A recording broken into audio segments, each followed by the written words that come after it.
Navršavaju se 24 godine od terorističkog napada na Sjedinjene Američke Države koji je zauvek promenio Ameriku i svet. U napadima na Njujork i Vašington 11. septembra 2001. godine poginulo je 3.000, povređeno više od 25.000 ljudi. Među žrtvama bila su i dvojica Srba. U ranim jutarnjim satima pripadnici terorističke organizacije Kaida oteli su 4 putnička aviona. 2 su se obrušila na kule bliznakinje Svetskog trgovinskog centra u Njujorku, 3. je udario u zgradu Pentagona u Vašingtonu, dok se 4. srušio u polju u Pensilvaniji nakon što su putnici pokušali da savladaju otmičare. Posle napada, Sjedinjene Američke Države pokrenule su globalni rat protiv terorizma sa ciljem svrgavanja Talibana u Afganistanu i hvatanja vođe Kaide Osame Bin Ladena, koji je tek 2004. godine preuzeo odgovornost za napad. 7 godina kasnije, Bin Laden je lociran i ubijen u Pakistanu u tajnoj akciji američkih specijalnih snaga. Na prostoru srušenog Svetskog trgovinskog centra u Njujorku podignuto je spomen obeležje žrtvama. Odgovarajuća obeležja izgrađena su i u Pentagonu, Vašingtonu i u Pensilvaniji. I tog 11. septembra 2001. naučili smo da Sjedinjene Američke Države nisu nedodirljive, istakao je u specijalnom intervjuu za Newsmax Balkans bivši agent tajne službe i analitičar Beri Donadio. Poručio je da je to još jedan razlog zašto taj dan moraju svi da pamte. A sa Donadijom razgovarao je naš dopisnik iz Vašingtona, Ognjen Medić. Okay, Barry, can you describe what it was like on the ground as a military responder during 9/11? What are your immediate impressions and challenges? Thanks for having me on your program. I will say September 11th, 2001 was a beautiful day with not a cloud in the sky. It was warm and gorgeous, even a day that maybe you could even go to the beach. A regular day in New York, people were going to work, as you can imagine. I was in the city earlier in the week, and I was due to be in the city. Even that day, I was going to be doing some court paper serving for a client. I was serving court papers to people that needed to go to court. And basically, my mother had called me up on the phone, and as I was ironing my clothes, and she said, "Turn on the television."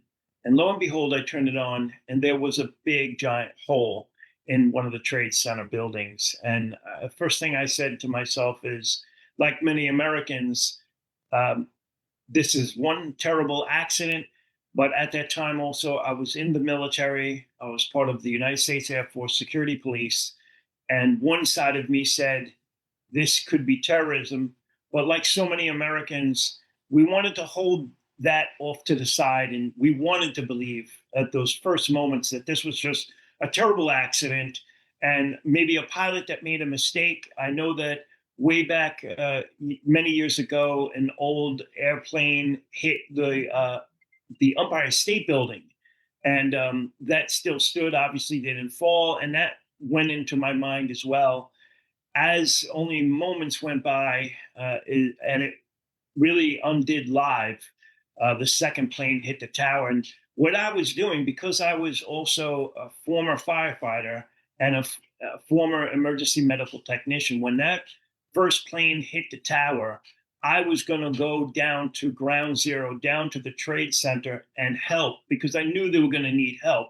Just volunteer and show up or see if there was any way that I can help the New York City Fire Department, or even the Nassau County on Long Island, which I was in Suffolk, so I could go to another county and maybe backfill so they could go and help. That was my original plan, just to do that on my own, to maybe assist the citizens of New York City. And then when the second plane hit the towers, as you can imagine, there was no more hope that this was some kind of a terrible accident. This was war. And looking back now, how do you think Americans view to 9/11 today? And what is the lesson do you think the country has learned over the past years? You know, militarily speaking, many of us in the United States, and maybe even today, but I think we've learned otherwise, that the United States is not untouchable.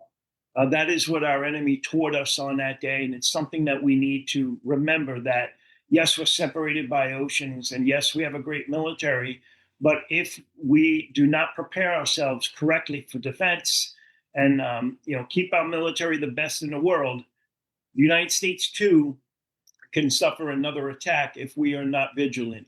All the more reason to remember September 11th, 2001, and learn from the mistakes that we made and drive forward to be even a finer, now Secretary of War, or I should say, not Secretary, but the Department of War, as well as including our national defense as well. Thank you, Barry, for sharing this experience, and thank you for everything.